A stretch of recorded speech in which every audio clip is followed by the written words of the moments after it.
Welcome to my channel.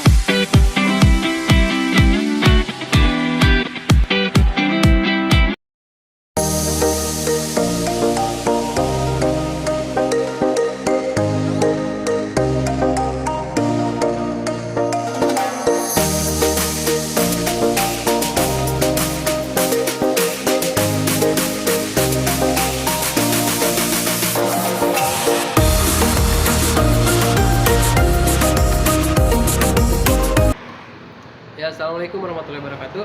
Nama saya Haidar Ali, calon guru penggerak angkatan 10 Kabupaten Purwakarta. Di sini saya akan melakukan demonstrasi kontekstual modul 3.1 tentang pengambilan keputusan nilai-nilai berbasis nilai-nilai kebajikan sebagai pimpinan. Pada kesempatan kali ini saya akan melakukan wawancara kepada dua orang kepala sekolah. Yang pertama Ibu Eli Mintarsih dari SDN Sempur, yang kedua Bapak Endang Sunaria dari SDN 2 Cibogohilir. Assalamualaikum. Waalaikumsalam warahmatullahi. Alhamdulillah. Ada apa nih sore-sore? Ya Iya. Bu, jadi Ali ada tugas dari calon guru penggerak Iya. Kabupaten Purwakarta. Di CGP ini ada tugas di modul 3.1 itu mewawancarai kepala sekolah Bu, terkait tentang pengambilan keputusan. Iya. Ya, nah jadi ada 8 pertanyaan yang akan Ali tanyakan ya Bu ya. Untuk Siap. yang pertama, Boleh kalau ibu bisa jawab ya ibu jawab ya. Iya. Mangga nah silakan. ini Bu, selama Ibu menjadi kepala sekolah, bagaimana Ibu dapat mengidentifikasi kasus-kasus yang merupakan dilema etika atau bujukan moral Bu? Eh, Alhamdulillah selama ini ibu selama bertugas di UPTD SDN Sempur banyak kasus-kasus yang harus diambil keputusannya segera, yaitu ibu dengan mengidentifikasi kasus-kasus yang merupakan dilema etika atau bujukan moral itu dengan berbagai cara yang ditempuh. Di antaranya yaitu mengamati dulu kasus tersebut, kemudian memperhatikan, mempelajari dari kejadian-kejadian di sekitar lingkungan sekolah ibu. Kemudian mencari informasi kejadiannya, bagaimana kejadian itu terjadi. Kemudian memusyawarahkan dengan PTK di sekolah atau meminta bantuan pada guru yang dianggap bisa mengatasi permasalahan tersebut dan menuntaskan kasus dilema etika tersebut ataupun kasusnya yang bersifat bujukan moral tersebut. Jadi ibu mencari dulu bentuk permasalahannya itu. Jadi dilihat dulu bentuk permasalahannya, bisa itu masuk ke dilema etika atau ke bujukan moral. Seperti itu yang ibu ambil. Ya, jadi Ibu mencari solusi lebih dahulu ya Bu ya. Iya. Tentang mengidentifikasi kasus-kasus ini tuh dilema etika atau moral ya Bu ya. Iya, iya. Terus Bu, untuk selama Ibu menjadi kepala sekolah, bagaimana Ibu menjalankan pengambilan keputusan di sekolah di sekolah Ibu, terutama untuk kasus-kasus di mana ada dua kepentingan yang sama-sama benar atau sama-sama mengandung nilai kebajikan Bu? Ya, jadi selama saya menjalankan keputusan yang sama-sama mengandung nilai kebajikan atau dilema yang seperti tadi disebutkan, cara mengidentifikasinya, ibu mencari dulu permasalahan itu atau mengidentifikasi dulu permasalahannya, kemudian mengamatinya, mempelajarinya, memanggil kedua belah pihak yang memiliki permasalahan tersebut. Kemudian setelah itu mendengarkan kedua belah pihak tersebut, bisa juga dengan memanggil mereka, tapi tidak duduk bareng dulu ya. Setelah itu kita mendengarkan keinginan mereka, kemudian memusyawarahkan ya dengan dewan guru, mempertimbangkan dampak positif dan negatifnya permasalahan tersebut bagi banyak orang ya. Kemudian dengan berbagai pertimbangan memutuskan masalah tersebut, memilih dulu permasalahan yang bersifat mendesak atau urgen untuk diselesaikan dengan tidak mengabaikan masalah yang satunya lagi. Kemudian Setelah ditangani dengan memusyawarahkan kami kembali mengambil keputusan untuk permasalahan yang berikutnya, agar permasalahan itu tidak memberatkan atau merugikan banyak orang, dan kami pun selalu berkoordinasi dengan pihak komite sekolah. Seperti itu yang selalu saya lakukan. Jadi ibu tuh selalu mengajak guru-guru di sekolah untuk mempertimbangkan keputusan ibu ya, yang Iya, akan iya. ibu ambil prinsip dan ibu apa, Iya. yang akan ibu yakini apa. Iya. Terus bu, langkah-langkah atau prosedur seperti apa yang biasa ibu lakukan selama ibu menjadi kepala sekolah bu? Langkah-langkah yang selalu ibu laksanakan seperti tadi di awal sudah dibicarakan. Ketika timbul suatu permasalahan, jika permasalahan itu dianggap tidak terlalu memerlukan prosedur, maka segera kita mengambil tindakan. Contoh, di sekolah kami kan berhadapan langsung berseberangan dengan jalan raya. Nah, jika permasalahan tersebut sifatnya bisa diselesaikan pada waktu itu, maka kami menyelamatkan dulu korban. Kemudian langkah pertamanya, kemudian mengapa terjadi permasalahan tersebut, terus mempelajarinya dan mengatasi permasalahan tersebut. Jika memang tidak memerlukan pendapat orang lain, kita segera laksanakan. Tetapi jika permasalahan itu menyangkut orang banyak atau memerlukan hasil musyawarah, maka kami selalu memusyawarahkannya. Seperti itu. Jadi kalau menyangkut banyak orang itu, jadi ibu memusyawarahkan terlebih dahulu. Iya, iya. Terus bu, untuk hal-hal apa saja yang selama ini ibu anggap efektif dalam pengambilan keputusan pada kasus-kasus dilema etika? Ya, dalam kasus dilema etika ini banyak sekali kasus-kasusnya ya, di lingkungan pendidikan atau di sekolah. Hal-hal yang kami lakukan selalu jika permasalahan itu menyangkut banyak orang atau ada beberapa pihak, kami selalu memanggil kedua belah pihak tersebut yang sama-sama memiliki kepentingan. Kemudian mendengarkan permasalahan yang sedang dialami, mempertimbangkan kepentingan tersebut agar sama-sama tidak dirugikan ya. Kemudian kami memusyawarahkannya.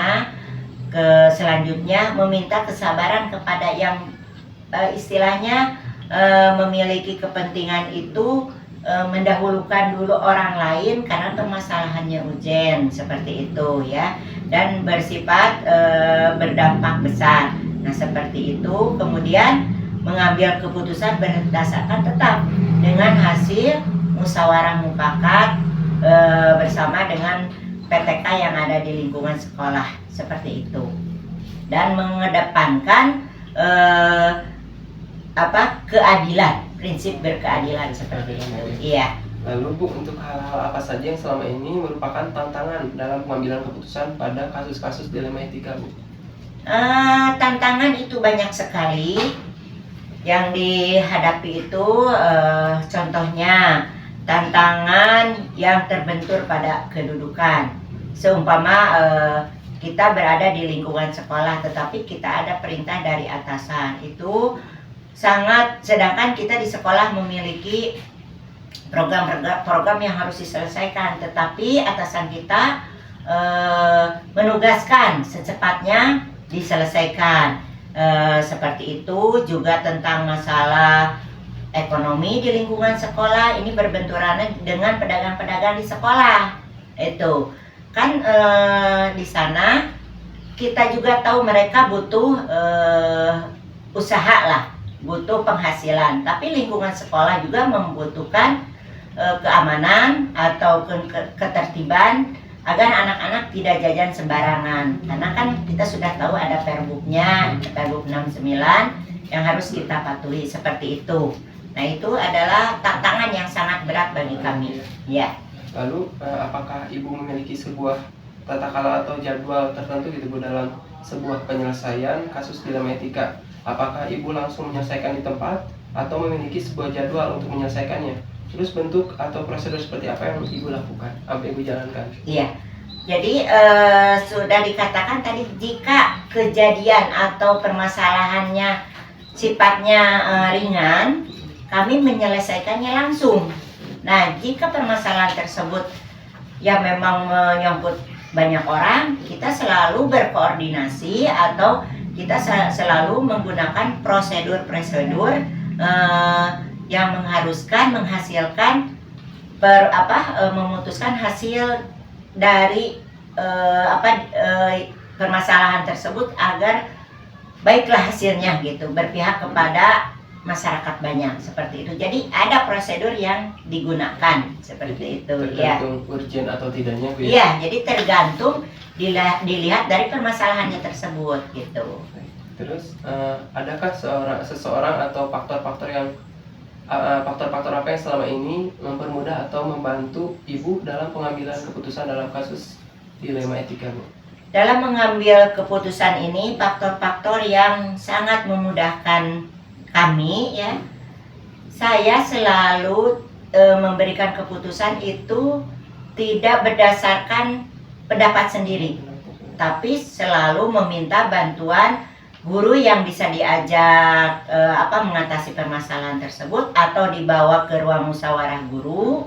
Kemudian meminta, kadang kita juga memerlukan pendapat dari pengawas pendamping, ketua korwil, kemudian komite sekolah, dan juga ada kepala desa, juga tokoh masyarakat sekitar. Itu yang membantu saya dalam menyelesaikan setiap permasalahan di sekolah seperti itu. Jadi selalu dibantu ya Bu ya dalam Iya. pengambilan keputusan ya Bu ya. Iya, iya. Terus dari semua hal yang telah disampaikan, pembelajaran apa yang dapat Ibu petik dari pengalaman Ibu mengambil keputusan dilema etika, Bu? Manfaat atau tadi Pembelajaran, Bu. pembelajaran yang dapat saya ambil. Jadi dari pengalaman yang sudah saya alami sebagai kepala sekolah, dalam mengatasi semua permasalahan tersebut, kuncinya adalah kita harus selalu menyelesaikan segala permasalahan dengan hati sabar, ikhlas, kemudian berdoa, menjalaninya dengan tidak terburu-buru, dengan melibatkan berbagai pemangku kepentingan, memusyawarahkannya agar menghasilkan keputusan yang terbaik. Seperti itu hikmah yang dapat saya ambil, seperti itu. Iya. Ya mungkin Bu ya hanya itu aja Bu pertanyaannya. Oh iya. Terima kasih Bu Eli karena Iya. sudah mau membantu saya. Oh, maaf jika memang jawabannya kurang tepat, mohon maaf, tapi itu berdasarkan pengalaman-pengalaman yang Ibu selalu laksanakan di sekolah, seperti itu. Terima kasih.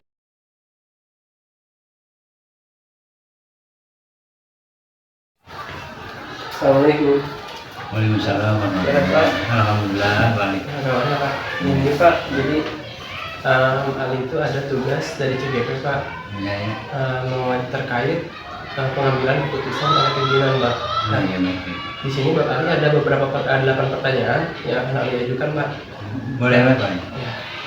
Untuk yang pertama Pak, selama Bapak menjadi kepala sekolah, bagaimana Bapak dapat mengidentifikasi kasus-kasus yang merupakan dilema etika atau rujukan moral Pak? Gitu ya Pak ya. Biasanya sih Bapak ini melihat dulu kasusnya kali. Jika kasus ini berhubungan dengan ranah hukum, berarti itu rujukan moral. Tetapi jika itu tidak berhubungan dengan ranah hukum, itu adalah merupakan dilema etika mungkin.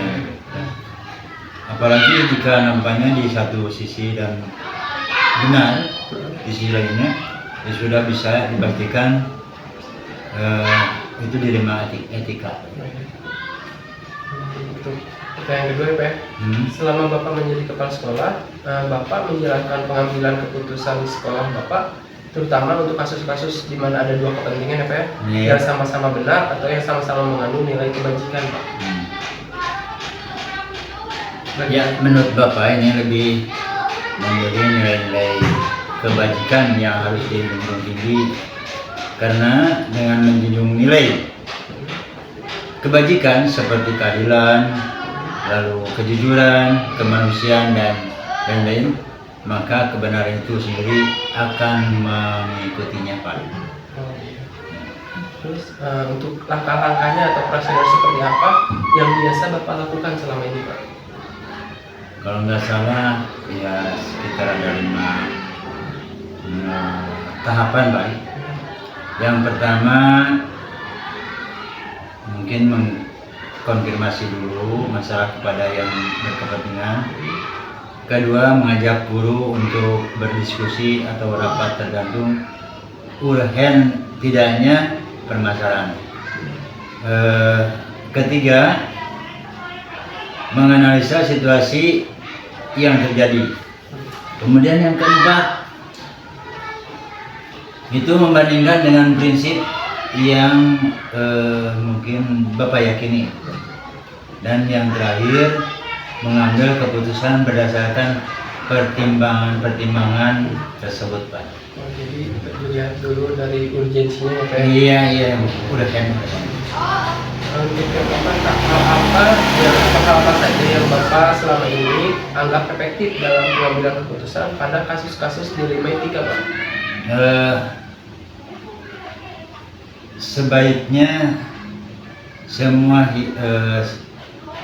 yang Bapak rasa efektif jika kita komunikasikan dengan baik dengan pihak yang berkepentingan, sehingga mereka itu tahu apa yang terjadi dengan kita dan kita tahu apa yang terjadi kepada mereka.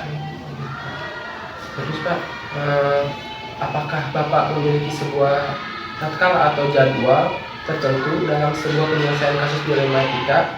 Apakah Bapak langsung menyelesaikan di tempat atau memiliki sebuah jadwal untuk menyelesaikannya Pak? Bentuk atau prosedur seperti apa yang Bapak jalankan Pak? Itu pertanyaan yang keenam Pak. yang keenam ya. Kemungkinan itu tergantung kembali urgen atau tidaknya permasalahan. Ketika terjadi situasi atau dilema,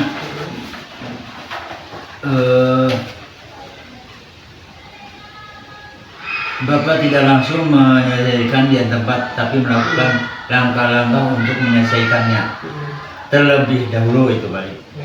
Pertama, berdiskusi atau rapat dengan guru dan komite, kemudian mempertimbangkan dengan prinsip-prinsip yang mungkin Bapak yakini. Terus untuk yang pertanyaan kelima Pak, tadi Pak, Ya. untuk yang kelima itu Pak, hal-hal apa yang selama ini merupakan tantangan dalam pengambilan keputusan pada kasus-kasus dilema etika Pak? Menurut Bapak itu tantangannya itu merupakan sekitar satu aja.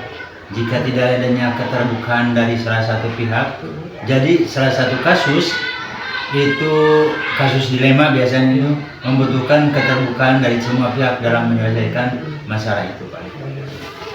Untuk yang ketujuh Pak, Ya. Adakah seorang atau faktor-faktor apa gitu Pak yang selama ini mempermudah atau membantu Bapak dalam pengambilan keputusan dalam kasus-kasus dilema etika Pak? Tentunya Bapak selalu dibantu oleh rekan-rekan guru, baik yang senior atau yang junior dalam pengambilan keputusan untuk menjadi opsi atau masukan dalam mengambil suatu keputusan.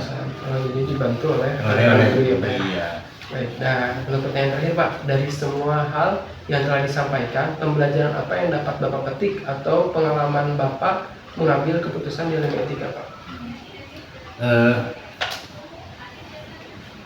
Ini sangat berat nih sebenarnya, tapi kita harus selalu membangun balik jaringan komunikasi yang baik dengan banyak pihak, ya mungkin intern atau juga ekstern. Kita juga harus membangun rasa empati kepada yang bekerja sama dengan kita.